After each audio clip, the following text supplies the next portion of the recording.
Hey everyone, Tim Schofield here from CubeKing77.com. It's time to review another phone, this time the Studio Energy from Blu, more of a budget style device. It actually has a 5,000 milliamp hour battery, so a lot larger battery than you're used to.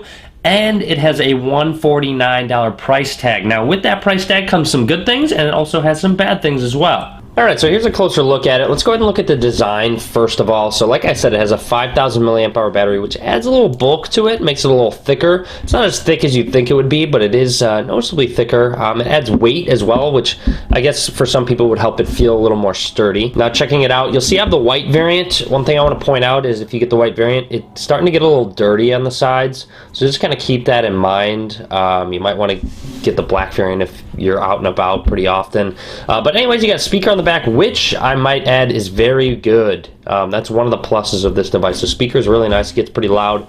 8 megapixel camera on the back. We'll talk about that in a little bit later. On the right side you have a power button and 2 volume rockers. On the left side, no buttons. On the top you have a 3.5 millimeter headphone jack. Down at the bottom you have a micro USB slot. Now you can also remove the back of this device, but the battery is not removable. So you'll see it's an embedded battery right here, but it's important to note it's a dual SIM. So you can actually put in 2 SIM card slots, SIM 1 here and then SIM 2 here, and it also has a microSD card slot. I believe it says up to 64 gigabytes, so you can expand the memory because it only comes with 8 gigabytes of internal storage, so just kind of keep that in mind. But anyways, let's go ahead and move along to the software now that we've talked about the design. So you can turn it on with the power button. You can also set it so you can double tap the screen and it will turn it on as well, which is a nice touch.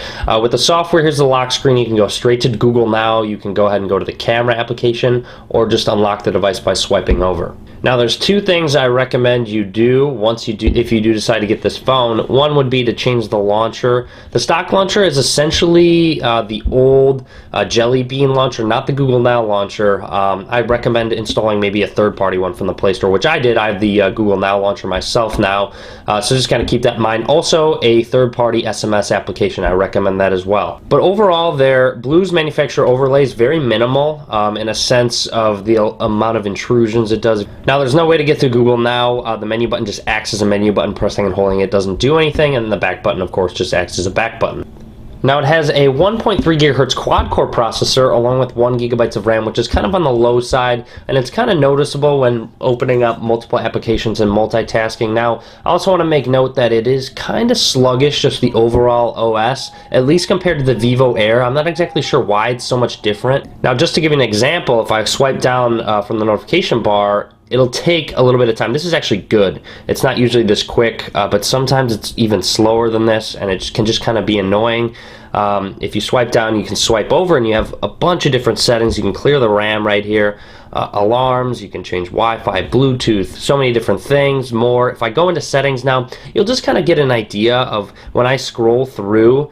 Just watch the scrolling, kind of how the performance just kind of lags behind. Now, again, it's so strange because on the Blu Vivo Air, it wasn't like this. You would just assume they throw the same software on it because it's pretty much the same hardware. Now, to give you another idea of performance, if I play a game such as Crossy Road, I open it up, just kind of make note of it opening up. If I hit play, let's go ahead and just play a quick game of Crossy Road. You'll see performance is fine. It responds well.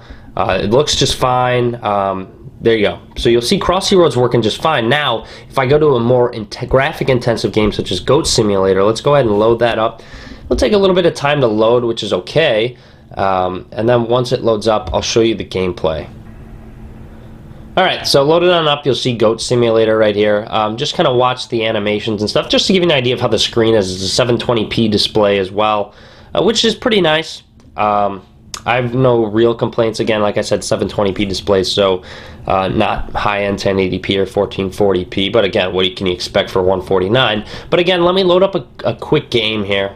Alright, so one thing I want you to take note of is the joystick down here and just kind of the responsiveness of it. So you'll see it definitely lags behind right here. Overall, I mean, you can kind of get used to it and kind of make things work.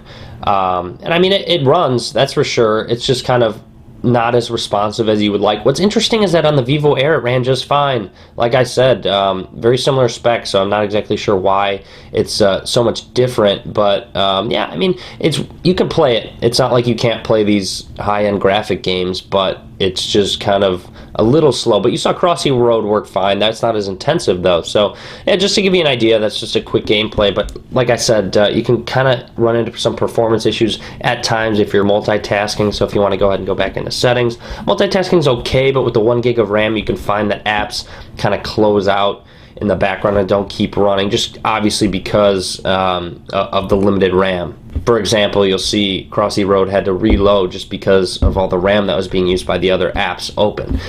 One little thing I also don't like with the status bar, other than the lag it takes to open up, is that you can't expand or contract notifications for some reason. You couldn't do that on the Vivo Air either. I think it's just something with their overlay that they don't allow you to expand or contract notifications. Now let's go ahead and talk about something I know you all want to hear about, and that's the battery life. And with the 5,000 milliamp hour battery, you can expect it to have a lot of battery life, and it does not disappoint. Battery life's really great. I took a screenshot. I used this phone for a couple weeks actually as my daily driver, and you'll see here time on screen on is 8 hours and it's still at 27%. That's just one of the days that I took a quick screenshot of the battery life. So you'll see 8 hours of screen on time. It's honestly, it was just ridiculous how good the battery life was. You'll see a couple days, 14 hours as well. It easily lasts me one day.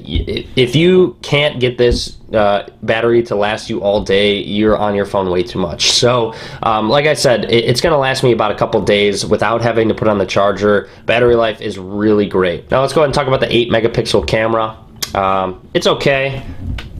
It could be better. Don't expect it to take really great pictures. But just to give you an idea, here's some that I did take. I mean, here's one I just took. Just for clarity. I mean, they're okay. They're not too bad. So if you're someone that takes a ton of pictures and you want a good camera, I wouldn't necessarily say go for this one. But I mean, it takes pretty average pictures, especially with an 8 megapixel camera. Now, real quick, going into settings, 2-finger swipe gets you straight into the settings options here. Some cool ones, you can actually have a scheduled power on and off and a scheduled airplane mode on and off. You can just say, hey, I want to turn my phone off every day at this time and turn it on it every day at this time. And also they have some smart gestures, one of them being the double click to wake, another one being flip the phone to pause your alarm, and then quick operating, one of those things where you can use on the lock screen, or when the phone's actually off, you can swipe and it'll open up specific applications such as messaging. You can't customize it, which is a little unfortunate, but still kind of nice. You can get to the camera really quick by swiping a C on your black screen on your phone. One more thing that's important to note, it does not have LTE, it's HSPA+. So, I mean, HSPA Plus on T-Mobile, where I'm at, is good. So I had no problems using it. I was okay without LTE, but just kind of keep in mind that you will not get LTE if you decide to buy this phone and you're in an LTE area.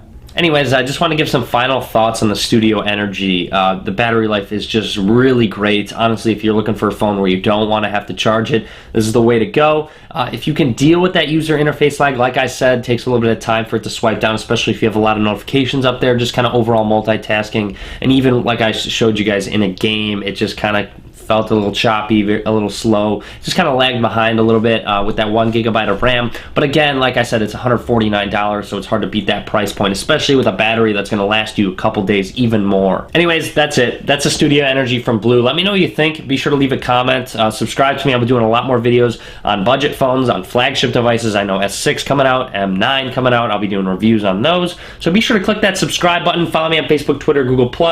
All links will be in the description of the video below. And as always, guys, thank you for watching.